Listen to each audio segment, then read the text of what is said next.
The President of the United States cares more about the rights of terrorists than he does protecting the American people. Did everyone get it wrong? It's very much about a particular narrative and who's in control of that public narrative. This is the failure of the ability of the President and his party to tell their story. Republicans are starting to go where no Republicans have gone before. Places, strange places for Republicans like New Jersey and possibly now Massachusetts.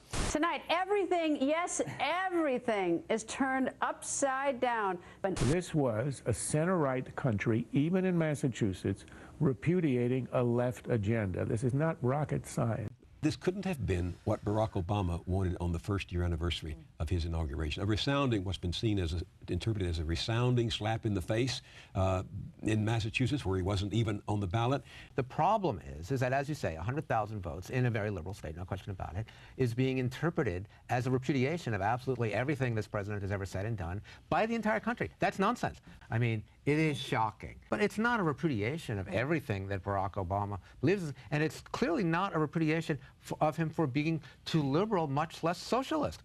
Do you find it laughable that Obama is considered too liberal? That's really stunningly different than what happened over the course of the past 8 years. Come on, we've got a majority. Let's go, full steam ahead. Use this extended, executive power. Let's get what we want. It's not socialism. Because the Republicans are so unreasonable in terms of offering any cooperation whatsoever, he's getting no Republican cooperation on anything. Very different than the way the Democrats behave. I mean, I think this is part of why we have to think about what this Massachusetts loss means. The narrative that's come out of this presidency is really at fault in significant ways. They haven't done a good job of telling the story they want people to understand.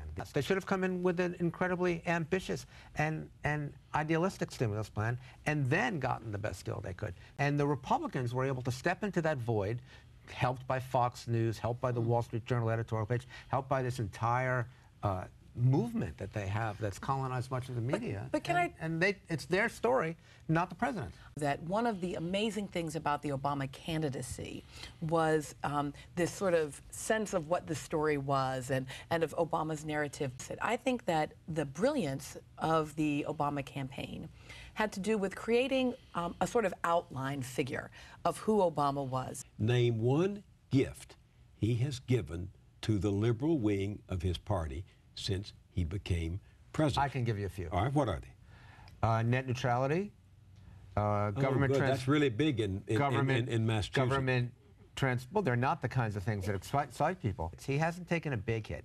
And I think this is a mistake because I think that the American people admire a president who fights for what he believes in, regardless of whether or not they believe it themselves. The fact is, that just actually whoops me up. I love that sort of thing. I get that he's not going to lose the college professors anytime soon. I appreciate that he deliberated before making the decision. Part of the fighting back is standing still as others attack you.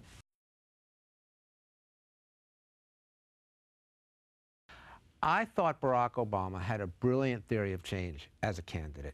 This nasty Dick Cheney fellow's always trying to get us riled up. This nasty Dick Cheney fellow's always trying to get us riled up.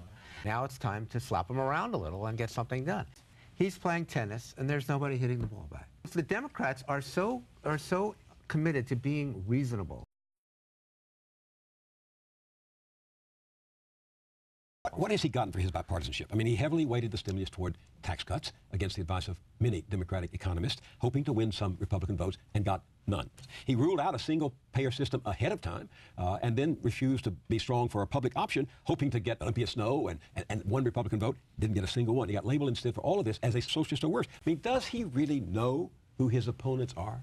What we do is fight as nasty as possible to win the policy we want. Think about it. Barack Obama has the largest majority of both houses that any president has had in 30 years. Obstruct, obstruct, obstruct. They have no serious governance strategy right now. Newt Gingrich has no position. The President of the United States cares more about the rights of terrorists than he does protecting the American people. And this infection has been going on for decades. I'm a centrist Democrat.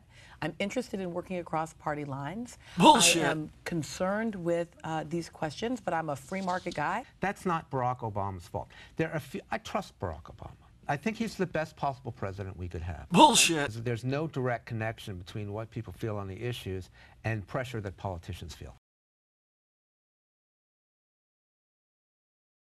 But damn it, that's not working either. I spent 8 years blogging every day about George Bush. Don't feel bad, give us another $50. I mean, if anybody should be gone after, it should be Charlie Rangel. How could you be more corrupt than to be the guy who writes the tax laws without paying your taxes? Because history is unpredictable, and things are going to happen that we can't know. And there's no clear trajectory from here to there.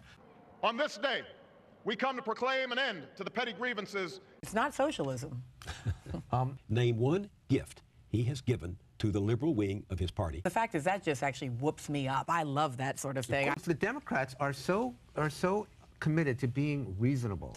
What we do is fight as nasty as possible to win the policy we want. Obstruct, obstruct, obstruct.